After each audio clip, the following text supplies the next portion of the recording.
Hello friends, welcome to my mini blog.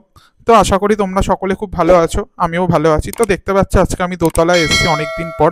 আর আজকে দোতলায় আসার কারণ হচ্ছে কারণ অনেক দিন পর ভাল লাগছে না, যাই একটু নিচ থেকে ঘুরে আসি, তাই আজকে এসেছিলাম। তো দেখতে পাচ্ছ এগুলো সব, এটা হচ্ছে আমার মাঝের ঘর, এটা রান্নাঘর। তো এটা হচ্ছে আমার দাদুর ঘর, দেখো দাদু বসে টিভি দেখছে। আর অনেক দিন পরেই বেশ এলাম বলতে গেলে নিচে, কারণ এখন নিচে একদমই আসা হয় না, উপরে থাকতে থাকতে একদম অভ্যাস হয়ে গেছে। এই দিকটা আমাদের ওয়াশরুম আছে। আর এখন উপরে থেকে থেকে কি একটা অভ্যাস হয়ে গেছে যে নিচে এখন আসাই হয় না। আর এটা হচ্ছে আমার ভাইয়ের ঘরে, তার কাকিমা ঘুমিয়ে আছে। আর তার সাথে তাদের ঠাকুমা আর কি ছাদে গেছিল, ছাদ থেকে নিচে এলো, এটা আমার দাদু।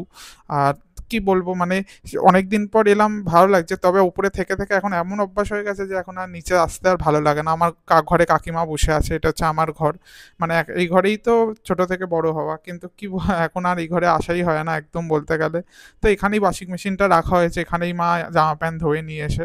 তো এই দেখতে পাচ্ছে দোতলা দিয়ে আমাদের বারান্দাটা, মানে সত্যি খুব দারুণ দেখা যায়। তিনতলা আবার সেটা অতটা ভালো দেখা যায় না। আর এই হচ্ছে আমাদের